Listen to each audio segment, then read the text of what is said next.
Kamu mungkin tahu ada polis asuransi 530 juta. Saya tidak pernah mempermasalahkan, hanya mana jatah segala, mana. Faisal geram tak dapat kabar asuransi kematian Vanessa Angel diduga dicairkan Dodi. Hubungan Faisal dan Dodi Sudrajat belum juga membaik.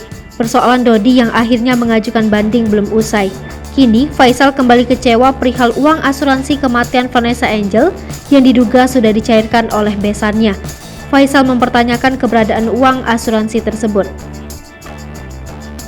Bahkan Faisal tidak mendapat kabar perihal pencairan uang asuransi tersebut, mengingat uang tersebut merupakan hak untuk cucunya Gala Sky.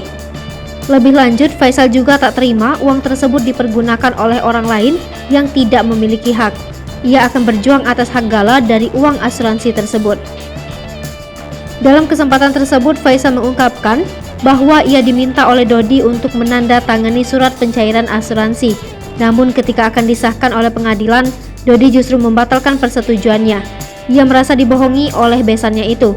Lebih lanjut, Faisal juga mengatakan bahwa ia dan istri sudah menyerahkan dokumen persyaratan. Semenjak itu, ayah mertua Vanessa Angel tersebut mengaku sering dibohongi oleh Dodi.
Hai pemirsa Sri Popo TV, jangan lupa komen, like, dan subscribe, serta tonton